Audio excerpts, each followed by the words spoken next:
Hello everybody, welcome to Cooking with Francois. My real name's Frank, thus the Francois.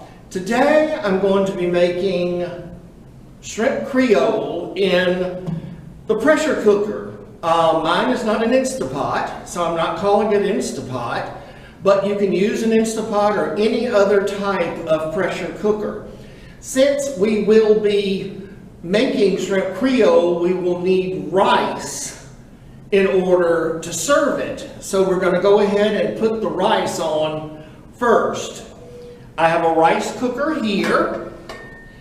We take a cup of rice and we take a cup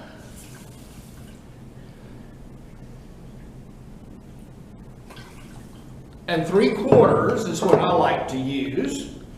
Also, to help it keep from foaming, I have some olive oil.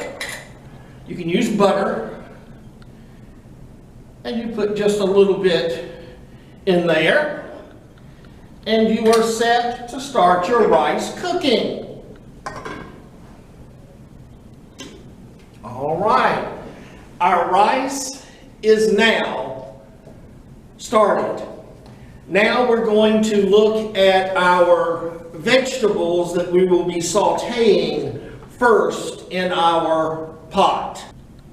All right, now we are going to chop up our vegetables. You can either do them by hand, but my favorite gadget is this food processor that you put the things in and pull, and it chops your vegetables for you. I'm going to start with the celery, which I've already cut into pieces. You'll be using 3 stalks of celery. I put it down, give it about 3 pulls, and as you can see, it chops up the celery quite well. I want it just a little bit more, so I'm going to do 1 more pull, and then I'm going to add it to my Instapot, or in this case, my pressure cooker. I still have a few more pieces. Be very careful if you have one of these because it will definitely cut you. Those blades are extremely sharp. So I've got the rest of my celery now in here.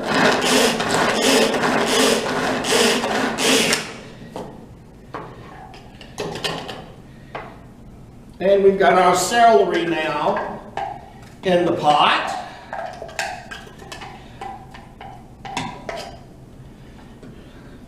Now we're going to cut our bell pepper. Now some people like to cut around the stem. To me, the easier way is just to cut down the sides like so, and when you're finished, you've got pretty much the same thing like this. And stole this idea from Rachel Ray, I'll admit it, put it into my garbage bowl that I keep here. We're going to put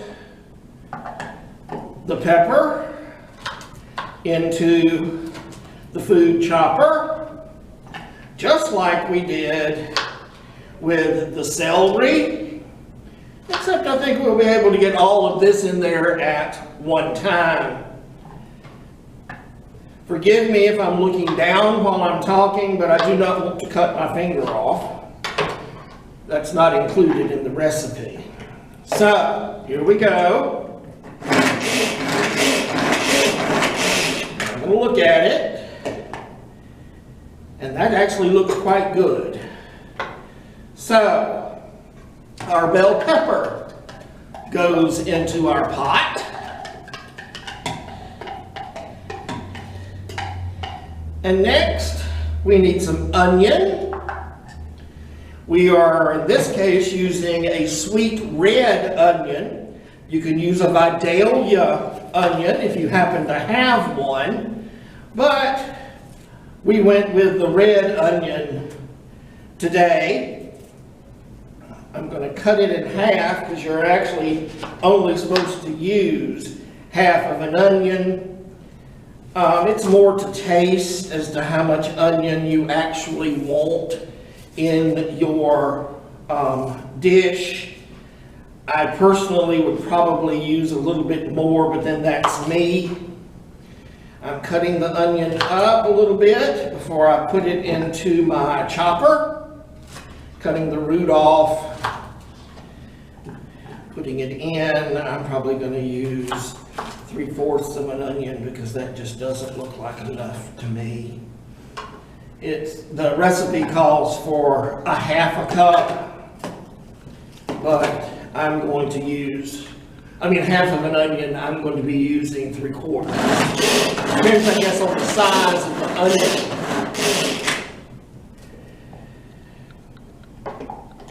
And as you see, it chopped up the onion quite well. So now what we're going to do is we're going to add our olive oil to our pot. Set the pot on sauté.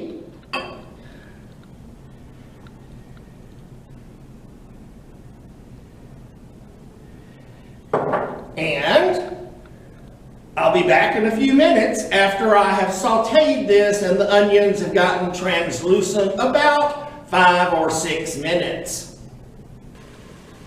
All right, we're almost to the next point. So what I wanted to show you was the way that I do garlic. You've seen a lot of people take their knives and bop it. If I've got using a can of something, whatever you've got that's got a hard bottom, I just take it, mash it, and that gets your skin right off. I've got my cloves here in my chopper. Now I'm going to chop my garlic. Ooh, that looks good. And we're ready. Now, I think we're just about ready to go ahead and put the garlic in. So let's put the garlic in. We're going to cook it now for a few more minutes. Now that the garlic is in the pot with the Holy Trinity, our peppers, our celery, and our onion.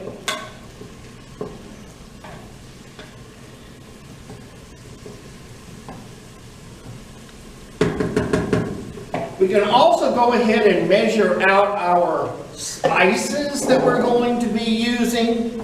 We're going to be using some blackening seasoning. Just make sure it doesn't have an awful lot of salt in it. You're going to be using 3/4 of a teaspoon of this.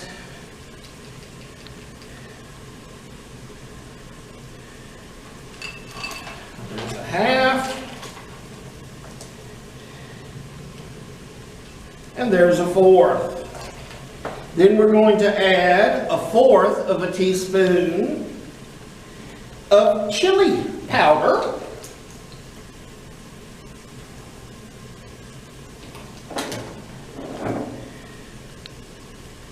Salt to taste.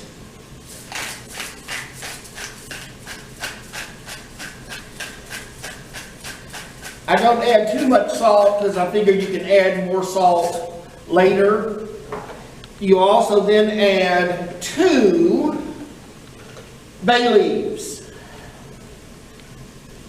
to your spice mixture.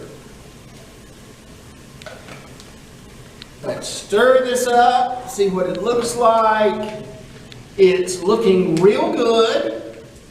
The onions are getting translucent. So now we add our stewed tomatoes, juice and all. We add our tomato sauce.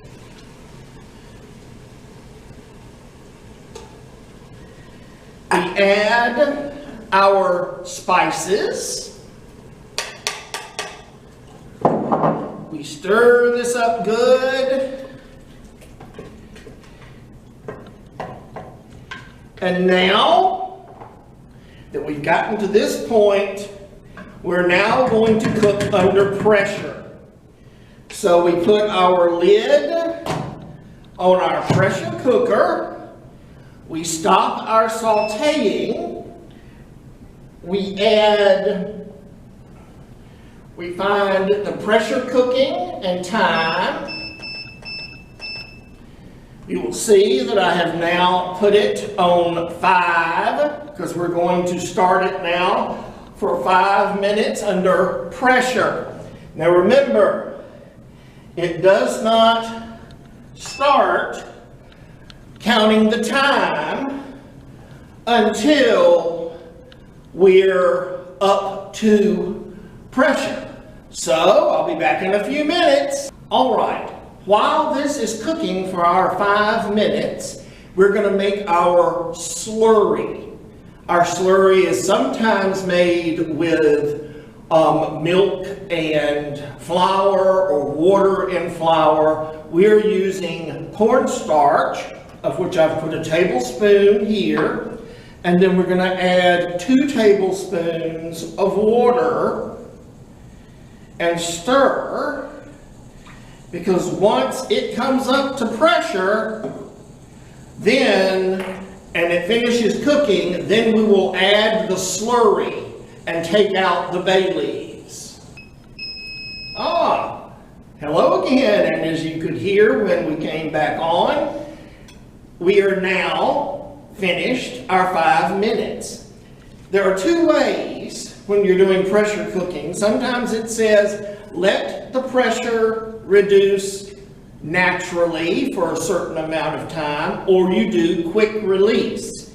If you do quick release, which is what we're getting ready to do, make sure you have towels to put, or because you do not want to burn yourself.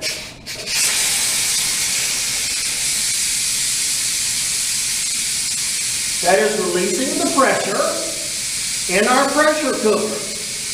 This is not the natural way. This is going ahead and doing what is known as a quick release. Once the pressure has released enough, we will open the cooker. We will take out our 2 bay leaves, and we will add our slurry that we made. We will also turn it back to brown and sauté mode. So, sounds like she's almost ready. Let's see. We're getting there. Let me come around to the front. You probably can't see me, but that's okay too. All right. Nice and bubbly. Stir it and find those bay leaves in here. Here's one. You never want to eat the bay leaf. The spine going down the middle of the leaf can actually, if you ingest it, can actually puncture your intestines. So I know that's something you really wanted to hear right before you eat. Well, as I continue to stir, I'm sure I will find the other bay leaf. It's in here somewhere. But let's go ahead and add our slurry and stir it in.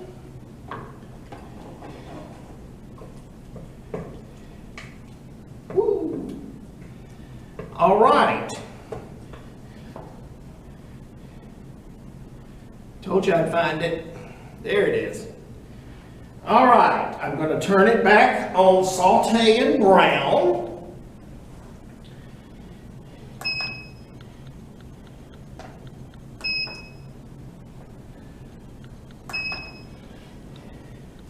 We will now add Worcestershire sauce or Worcestershire sauce, however you want to say it. You're adding 1 tablespoon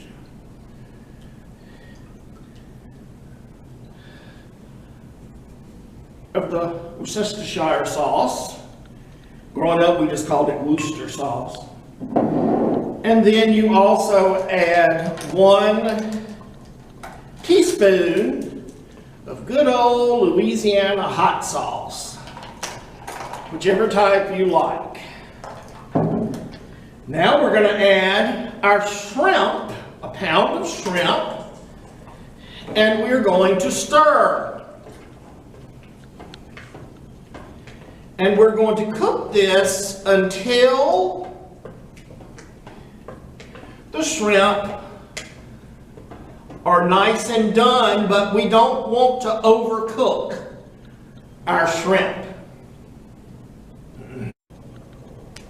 All right, once we have put the shrimp in, let them get done. I'm now turning off the pot.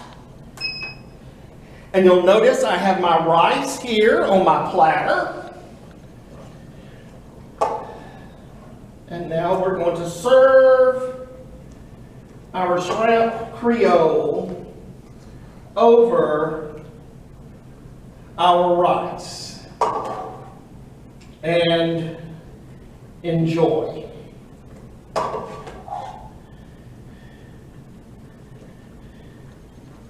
Just put a little parsley on it. And now, let's dig in.